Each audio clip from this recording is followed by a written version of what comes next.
Halo semuanya, perkenalkan nama aku Andina Suramadani. Aku dari Fakultas Kedokteran dan Ilmu Kesehatan, Prodi S1 Kedokteran Umum.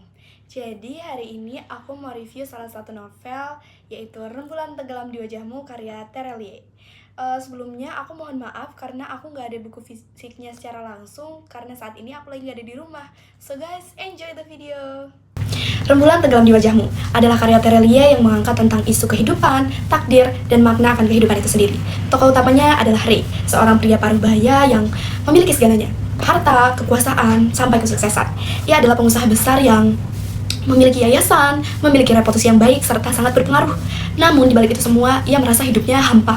Dan Ray adalah pria yang penuh dengan kemarahan dan luka batin di hatinya sejak kecil. Kisah ini dimulai ketika Ray berbaring di rumah sakit dalam kondisi sekarat. Di dalam kondisi itu, ia mengalami sebuah perjalanan spiritual dan metafisik. Ia bertemu dengan sesosok misterius yang mengajaknya menyusuri kembali perjalanan hidupnya. Dari masa kecil yang pahit, masa remaja yang keras, hingga perjalanan dewasa yang penuh dengan konflik. Sepanjang perjalanan itu, 5 pertanyaan yang sering ia tanyakan terjawab. Di antaranya adalah, mengapa ia harus besar dan tumbuh di panti itu? Apakah hidup ini adil? Kenapa istrinya harus meninggal duluan? Kenapa ia merasa hampa padahal ia memiliki segalanya? Dan kenapa Tuhan memberikannya penyakit? Kenapa tidak langsung saja menjemputnya?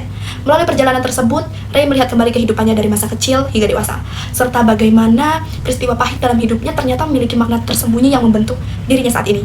Dan buku ini mengajak kita untuk merenungkan takdir, kasih sayang, dan keadilan Tuhan yang seringkali kita tidak sadar atau kita tidak lihat secara langsung. Menurut saya, buku ini menyampaikan pesan moral yang kuat dan sangat mendalam. Salah satu pesan moral yang disampaikan yaitu bahwa hidup ini mungkin gak akan selalu apa yang kita harapkan.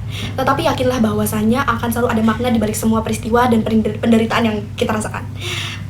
Banyak dari kita yang bertanya-tanya, kenapa sih kita harus mengalami kesulitan? Atau kenapa kita harus kehilangan orang yang kita cintai? Atau kenapa kita gak pernah benar-benar bahagia padahal kita udah punya semuanya? Dan lewat tokoh Ray ini kita diajak untuk merenungi kembali bahwasanya semua peristiwa baik maupun buruk adalah proses dari pembentukan diri kita yang sekarang. Dan Terelie juga menyampaikan lewat tokoh Ray bahwasanya Tuhan itu pasti dan akan selalu adil, meskipun kadang keadilannya nggak langsung ya tampak di mata kita sebagai manusia. Dan aku juga mau kasih tahu bahwasanya seringkali kita ini nggak paham apa yang Tuhan rencanakan, tetapi seiring berjalannya waktu semuanya jadi jelas. Dan buku ini ngajarin aku untuk gak pernah nyimpen dendam dan berdamai sama masa lalu. Dan percaya bahwasanya luka ini bisa sembuh ketika kita memaafkan. Untuk kelebihan dan kekurangannya sendiri, yang pertama ada kelebihan, yaitu menurut aku yang bikin buku ini menarik adalah gaya bahasanya yang puitis dan penuh makna, tetapi tetap ringan jadi bisa dibaca oleh semua kalangan. Ceritanya juga gak cuma seru, tapi bikin kita mikir, bikin kita merenungkan tentang kehidupan-kehidupan.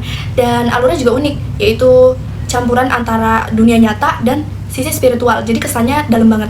Dan menurut aku tokoh utamanya sendiri, Ray itu digambarkan dengan sangat-sangat manusiawi, yaitu penuh luka, penuh pertanyaan, dan menurut aku itu sangat dekat banget buat kita sebagai manusia.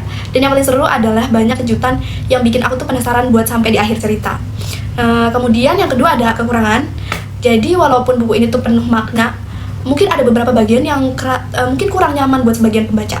Alurnya tuh agak lambat, jadi butuh sedikit kesabaran buat sampai di bagian yang serunya itu sendiri. Terus temanya juga mungkin gak cocok buat semua orang, lebih pas buat orang yang udah siap nih merenungi soal hidup.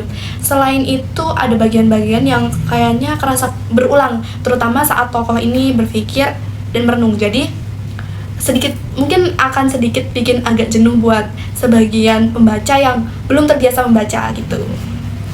Alasan aku memilih buku Rembulan Tenggelam di Wajahmu untuk direview adalah karena menurutku buku ini tuh sangat-sangat memorable. Karena pada saat aku baca buku Rembulan ini, aku merasa apa yang dirasakan oleh Ray ini dirasakan juga oleh aku. Jadi pada saat itu aku banyak mempertanyakan tentang kehidupan gitu, kayak kok hidupku kerasa gak adil banget ya?